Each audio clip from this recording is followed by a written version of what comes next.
Jadi ketika kalian melihat tanaman kalian benar-benar sudah kekeringan, kering dari batang sampai ke daun-daunnya, jangan buru-buru dibuang atau dimatikan ya guys, karena bisa jadi itu hanya membutuhkan beberapa treatment agar bisa subur kembali. Sebagai seorang pecinta tanaman, kita itu harus benar-benar memperhatikan beberapa aspek yang diperlukan oleh tanaman tersebut ya. Jadi kita pun harus tahu dan bisa membaca apa yang menjadi masalah dari tanaman tersebut, seperti kelayuan. Itu kita harus bisa menangani dengan cepat ya, supaya tidak terjadi kematian. Contohnya pada tanaman pohon kayu putih ini guys, ini karena bibit baru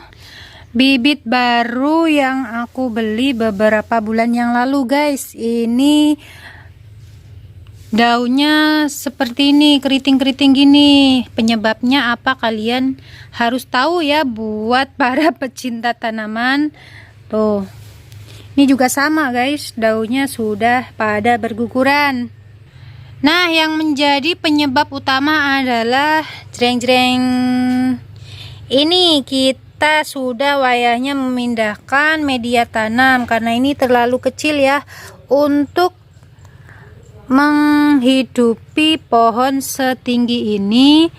Nah, media yang sekecil ini tuh masih kurang ya guys. Jadi wayahnya kita pindahkan ke dalam media yang lebih luas. Selain itu kita perlu juga menambahkan beberapa hal untuk menunjang semakin suburnya tanaman ini ya guys. Contohnya nanti kita tambahkan sabut kelapa. Agar apa? Agar tanah ini semakin lembab ya guys, gitu. Tapi sebelum kita menambahkan sabut kelapa, ini tuh harus benar-benar dipindahkan di media tanam yang lebih luas ya. Nah, setelah dipindahkan nih, pohon kayu putih aku sudah mulai subur lagi guys. Nih aku pindahkan pada polybag yang lebih besar. Nih aku tambahkan juga sabut kelapa di dalamnya. Fungsinya apa? Agar tanah bisa menahan air lebih lama dan menjaga kelembapan sehingga tanaman ini tidak kekurangan air guys. Tuh udah gede-gede kan daunnya, nggak kayak tadi lemes banget itu. Nih satu lagi sudah banyak tumbuh tunas-tunas baru. Nah, buat teman-teman yang menanam tanaman yang ada pada polybag, ketika sudah layu kalian harus benar-benar bisa sigap dalam menanganinya ya. Kalau kalian diemin gitu pasti juga lama-lama mati guys. Nah, jangan sampai kayak gini, jangan sampai mati ya guys. Kita harus pandai-pandai membaca apa nih masalahnya gitu kan. Nah, ini aku ada beberapa bibit lagi ya dari tanaman pohon kayu putih tersebut. Nih, karena ada satu bibit yang sudah benar-benar kering guys. Aku nggak tahu ini masih ada harapan hidup atau enggak. Nah, kalau kalian menemukan hal seperti ini, kering tanpa ada tunas kayak gini, ini sebaiknya kalian buru-buru kalian pruning ya. Kita pangkas semua batangnya. Jangan buru-buru kalian buang tanaman itu karena masih bisa kemungkinan hidup ya. Contohnya ini guys. Nih, ini tuh tadinya juga sama kayak yang tadi guys. Benar-benar sudah mati dari ujung pangkal akar sampai ke ujung daun itu sudah benar-benar kering guys. Terus kita adakan pruning nih, dipangkas habis. Alhamdulillah nih udah muncul tunas-tunas baru lagi. Jadi ketika kalian melihat tanaman kalian benar-benar sudah kekeringan, kering dari batang sampai ke daun-daunnya, jangan buru-buru dibuang atau dimatikan ya guys, karena bisa jadi itu hanya membutuhkan beberapa treatment agar bisa subur kembali, seperti pruning. Pruning itu fungsinya apa? Fungsinya adalah untuk menumbuhkan vegetasi baru atau tunas-tunas baru.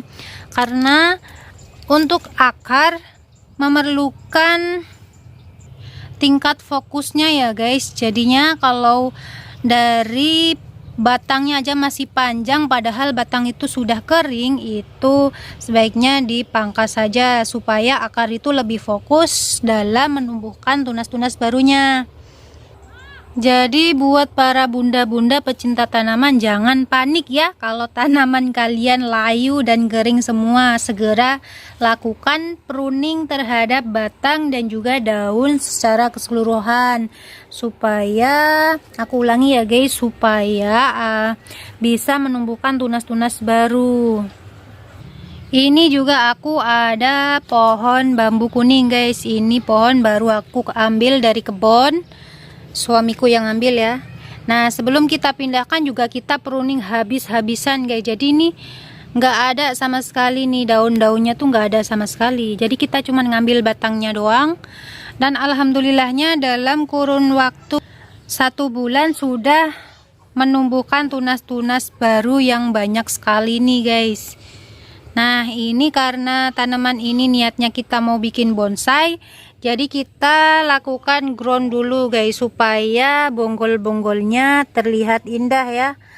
Nah, kalau bonsai itu bonggol-bonggolnya tertutup kan kayak gimana, kayak ada yang kurang gitu kan. Jadi kita lakukan grounding dulu supaya bonggolnya lebih besar lagi. Nah, kalau nanti dirasa sudah cukup subur dan cukup kuat, terutama bonggolnya sudah lebih bagus lagi, kita bisa lakukan pelepasan ini guys dengan cara penyemprotan dengan selang air ya. Supaya apa? Menghindari putusnya akar-akar yang ada pada pohon tersebut. Jadi menghindari kelayuan juga ya. Jadi demikian teman-teman, treatment-treatment yang terlihat sepele tapi sebenarnya bisa sangat menyelamatkan tanaman kalian dari kematian ya.